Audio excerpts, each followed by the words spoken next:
Hey everybody, it's Steve. Welcome back. Today we're once again going to be talking about Liftmaster garage doors. Liftmaster, by the way, owned or affiliated with Chamberlain and Craftsman, so you may have a different name on your unit, but essentially the same principles will apply.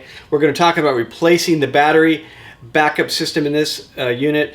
You want to have a battery backup system in case the electricity goes out and your car is trapped in here. That way you can get the garage door open without having to lift it manually, which can be difficult.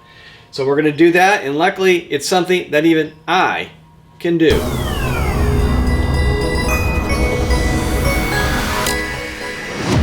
Alright, so let's get started. So the power is out. We're going to hit our button, and you'll see the garage door is going to open, but it's going to open very slowly, and it's because we have a battery backup. It's in the unit up here, and as long as it's charged, you'll get the garage door to open. It'll be slow because you're not going to have the same power as you get out of the electricity. So I do recommend that you check your battery at least once a year. Just turn the power off, make sure the garage is going to open. You know, when we moved in here, there actually wasn't a battery in the unit at all. I have two garages. Neither unit had a battery, so it wasn't going to work for me. And we are going to cover how to open the garage door manually later on in the video, so if you need that, stay tuned. Two quick safety notes. Number one, you are going to have to get up on a ladder, so if you don't feel comfortable doing that, if you don't have good balance or whatnot, don't take on this project. Find someone else who can do it for you. And number two, you are going to be touching electricity in here, so make sure you unplug before you start touching any wires. Alright, before you get started, you will of course need a replacement battery. I have a mightymax here. I got it on Amazon, and there is a link in the description below. I bought it because it fit and it was reasonably well rated. You also need a Phillips screwdriver. Now, when I tried to work on this originally, the screw was in there very tight, and I started to strip it out a little bit. So if that happens, then you might need to use a hex nut driver, because the screw that's there does have that capability. It's a 1/4 inch, and when I use this, it came out very easily. All right, so the first thing we'll do is we'll unplug the unit, and then we'll open our lens cover. So you're just going to reach your hand up here. There'll be an opening there you can grab a hold of, and then just pull it down. And it should be hinged, so it shouldn't fall away, but just in case, make sure you hold on to it until you're sure. Once you've opened the lens cover, you'll see the panel that's held on by a single Phillips screw. Remove the screw with your hex driver or your screwdriver. Alright, so once the screw is sufficiently loosened, you should be able to just grab a hold of it, pull it out, and then the door should pop open. Now, hopefully what you'll see in there is a battery that maybe need to be replaced, but if you're not getting any power at all, it may be that there was never one installed. So we'll put one in.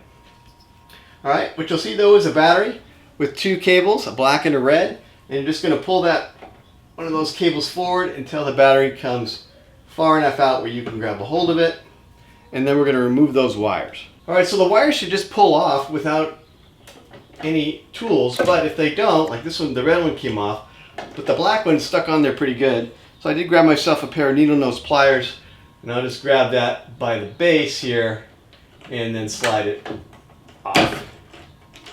Alright, move those wires out of the way and then slide out the old battery. Alright, so here's our batteries. This is the old battery, the Liftmaster, and our new mightymax. It's the model ML5-12. And we're just going to slide it in there the same way the other one came out. But you'll notice that on the top there are two plastic pieces that need to be removed. They're there to protect the connectors. So we'll just slide those off. 1, 2. And then we'll slide it in. Move the wires out of the way. And once you got it in there a fair amount, go ahead and plug in the black wire.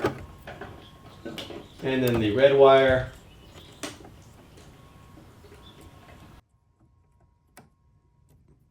Okay, so before we close it up, let's go ahead and give it a quick test. Alright, you can see that it is working.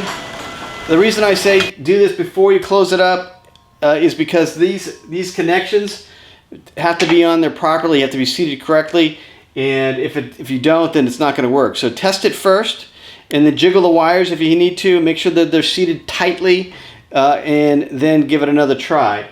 Alright.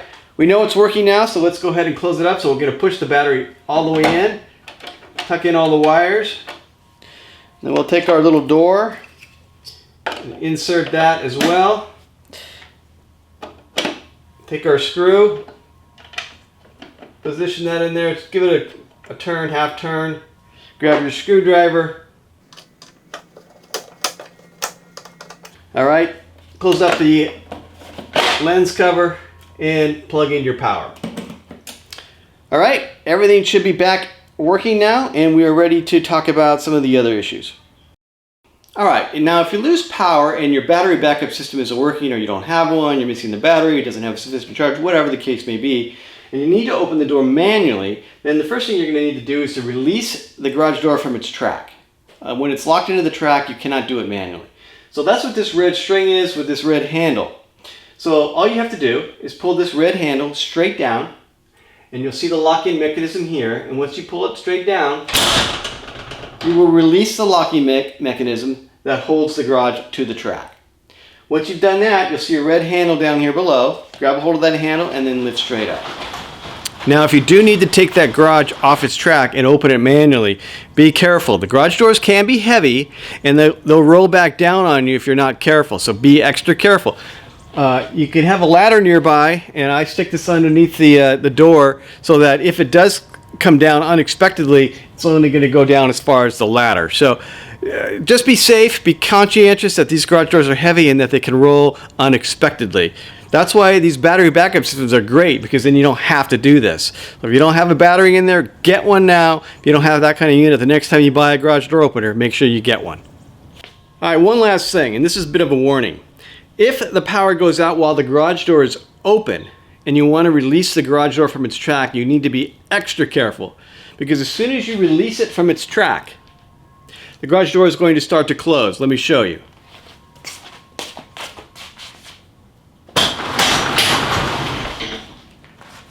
The only reason it hasn't closed all the way is because I'm holding it and it's quite heavy. So be very careful and be prepared if you need to close the garage door while it's in the open position using this method.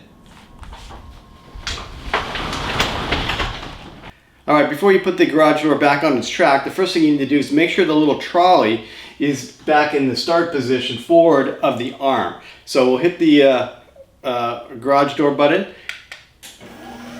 and we'll have our trolley go all the way back. And then once it's in that position, we will take our cable and we're going to pull it forward so that this little arm ends up being parallel to the ground. All right, it should now be in the locked position, and when we open the garage now, it should catch the garage. Just like that. All right, well that is all we have for today. So if that helped you, hopefully your garage door is back in working order. Please hit that like button, please subscribe. Use the affiliate links, I earn a little bit from those. So that is very helpful to keep the channel going and to let you know that you appreciate the work I'm doing. That's all we have for today. So until next time, this has been Steve for things that even I can do.